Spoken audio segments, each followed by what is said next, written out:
कमी असेल तर मला मग अजून थोडीशी कट करावी लागेल। काही टिप्स पण सांगितलेल्या आहेत ज्या तुम्ही फॉलो केल्या तर। चला जेवायला, चला हॉल मध्ये बसायचं, बाहेर बसायचं। नमस्कार, मी प्रेमा तुम्हा सगळ्यांचं आपल्या युट्यूब चॅनलमध्ये खूप खूप मनापासून स्वागत करते। आज मी सकाळी लवकर उठून माझी कामं आवरलेली आहेत आणि माझा स्वयंपाकही करून झालेला आहे, म्हणजे अर्धा तर झालेलाच आहे। आणि आता मी शर्विलच्या खाण्याची तयारी करते, कारण मला आज तुमच्यासोबत एक खास अशी रेसिपी शेअर करायची आहे। तर म्हणलं आधी घरातली कामं उरकून घ्यावीत, म्हणजे मी थोडीशी रिलॅक्स होईन, मी ब्लॉग शूट करू शकेन।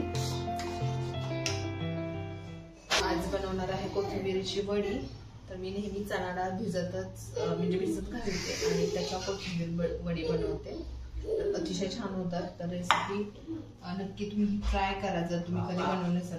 बेसन पिठाची पण बनवते, पण बेसन पिठापेक्षा याने जर केली ना तर चव छान येते। तर आता मी चणा डाळ आहे ती 1 वाटी, छोटी वाटी मी भरून घेतलेली होती, ती भिजत घातली, तर ते भिजून खूप जास्त झाले।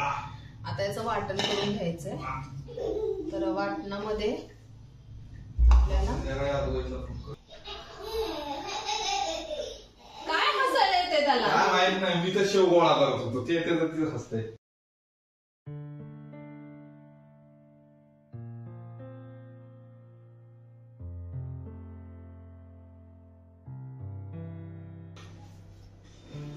तर ही ना देशी कोथिंबीर आहे, छान घमघमाट सुटलाय, कारण देशी कोथिंबीरचा वास खूप छान येतो आणि मला भेटली, त्याच्यामुळे म्हटलं त्याच्या कोथिंबीर वड्या मस्त बनतात। आता मी त्याच्यात वाटण करायला तिथे 3 हिरव्या मिरच्या आणि लसूण घेतला, लसूण थोडासा जास्त घेतला आणि त्याच्यामध्येच थोडासा 1 चमचा जिरा सुद्धा घालणार आहे वाटणामध्ये। आणि आता ते काय करायचं, आपल्याला मिक्सर मध्ये थोडंसं ओबड धोबड असं, म्हणजे थोडंसं रवा टेक्स्चर जे असतं ना त्या पद्धतीनं वाटण करून घ्यायचंय।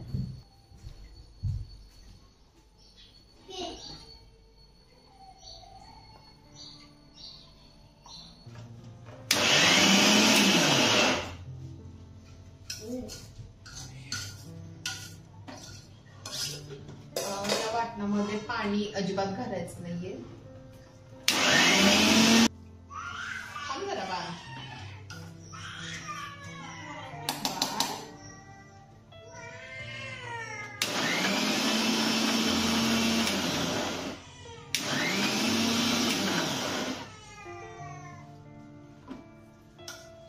तर हे ना आता थोडंसं रवा असं वाटून झालंय आणि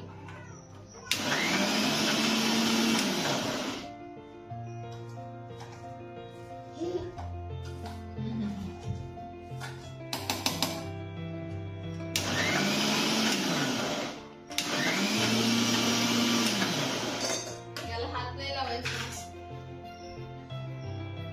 हे घेऊन जा खेळायला, हे घेऊन जा, बाय।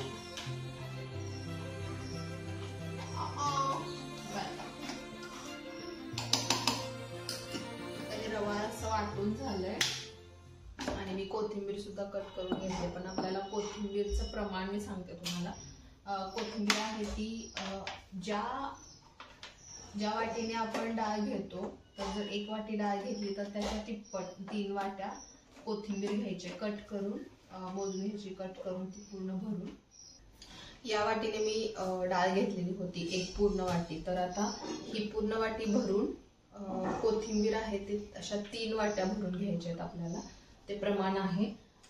आणि कोथिंबीर मध्ये ऑलरेडी आता आपण धुवून घेतलं, त्याला पण पाणी असतं आणि वाटण पण बिना पाण्याचंच करायचं आणि अजिबातच पाणी कुठेच वापरायचं नाहीये। त्या वाटणामध्ये किंवा कोथिंबीर असं मिक्स होऊन जेवढं पाणी ऑलरेडी असेल ना त्याच्यामध्येच आपल्याला करायचं, एक्स्ट्राचं पाणी घालायचं नाहीये। तर मी कोथिंबीर मोजून घेते की बरोबर आहे का, कारण जर कमी असेल तर मला मग अजून थोडीशी कट करावी लागेल, पण अंदाजे मी बरोबरच घेतली।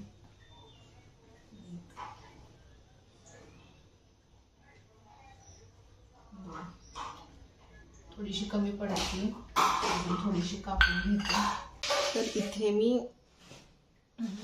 तिथे तुम्हाला दिसत असेल तर मी इथे जे वाटण आहे, जे रवा टेक्स्चरचं बनवलेलं आहे, तर ते वाटण, कोथिंबीर आहे, 3 वाट्या घेतलेली आहे आणि बाकीच्या गोष्टी मी मिक्स केलेल्या आहेत. तर त्यांनी सांगते तुम्हाला काय काय केलेलं आहे ते. पातेलं पाहिजे,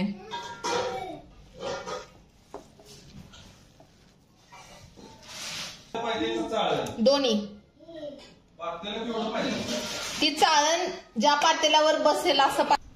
तर मी आता म्हणजे मिश्रण होतं ना, वड्या त्याच्या तयार करून घेतल्यात आणि आता मला त्या शिजायला ठेवायच्या आहेत. तर इथे मी मोठ्या पातेल्यामध्ये पाणी घेतले आणि त्याच्यात तर लिंबाची फोड घातली, कारण की लिंबाची फोड घातली ना अशा पाण्यामध्ये तर पाणी जेव्हा गरम होतं तेव्हा पातेलं काळं खूप होतं. तर फोड घातली की ते काळं होत नाही, स्वच्छ राहतं, त्याच्यामुळे मी ते घातलेलं आहे. आणि आता मी हे त्याच्यामध्ये शिजायला ठेवते. एक लिंबाची फोड घातली आणि पाणी उकळून घेतलं, आधी उकळलेलं आहे व्यवस्थित. आणि आता याला असं मी हलकंसं, एकदम हलकंसं तेल पुसते आणि याच्यामध्येच वड्या ठेवते, म्हणजे त्या व्यवस्थित शिजतील.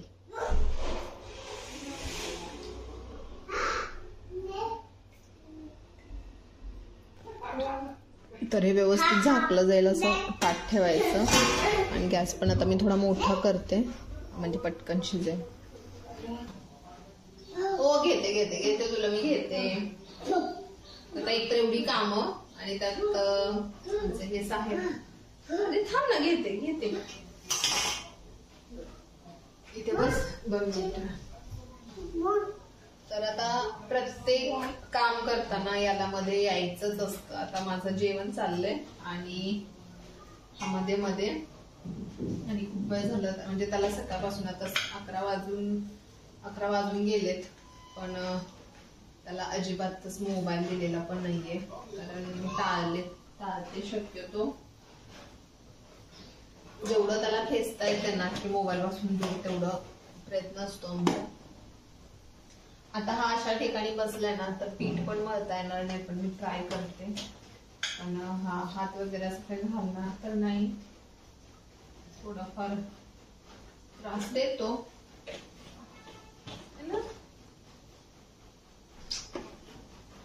कोथिंबीर वड्या पण आता होत आलेत आणि हा बघा कसा बसलाय.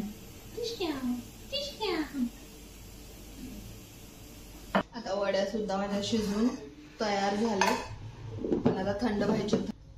आता मला अजून हे पण काम करायचं.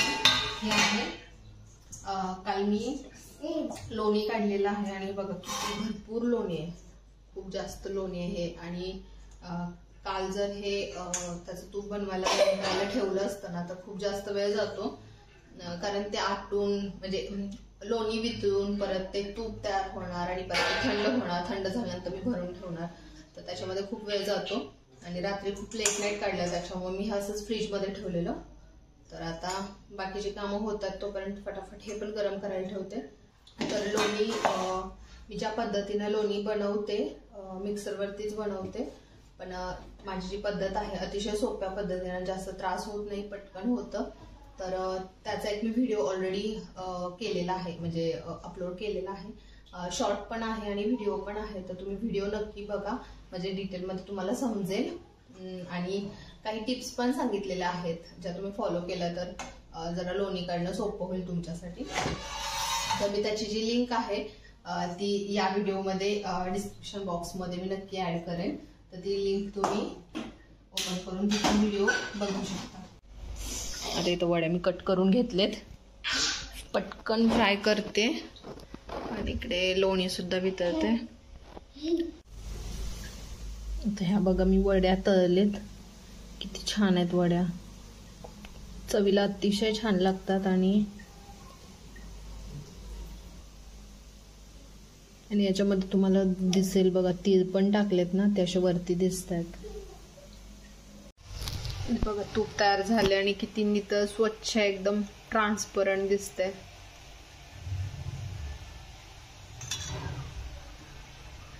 आता हे थोडंसं थंड झालं ना, अजून थोडंसं गरम आहे, थोडंसं थंड झालं की भरणार आहे मग. गाईचं दूध आणलं तर रसमलाई बनवण्याचा आज प्लॅन होता, पण खूप उशीर झाला.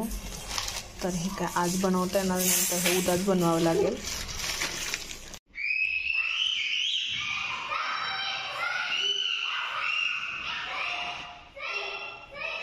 खेळतात ना सगळे, खेळतोय.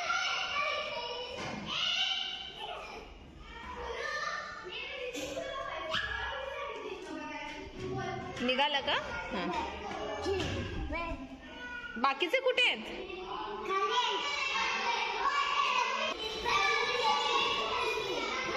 ए तू पण लप, जा तिकडे. एक श्लोक दादा जा जा जा जा जा. अरे तो लपलाय, जा लवकर तू पण लप.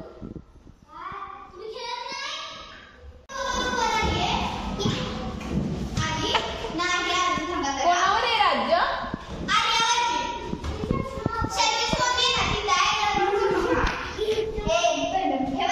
यांची कशी लपाछपी खेळायची चालले बघा बघा. खूप सारे चिल्ली पिल्ले तिथे.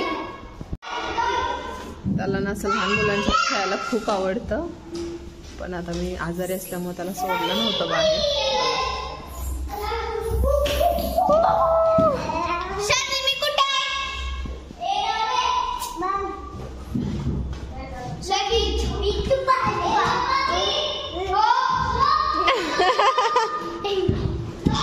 ए तू पण लपायचं. चला कोणाकोणाला पकड. ए आरामात खेळा. आजचा व्हिडिओ कसा वाटला हे मला कमेंट करून सांगा, आणि व्हिडिओ आवडला असेल तर त्याला लाईक आणि शेअर करा. आणि अजूनपर्यंत माझ्या चॅनलला जर सबस्क्राईब केलं नसेल तर नक्की सबस्क्राईब करा आणि बेल आयकॉनला क्लिक करा, म्हणजे जेव्हा मी नवीन व्हिडिओ अपलोड करेन तेव्हा तुम्हाला त्याचं नोटिफिकेशन येईल. धन्यवाद.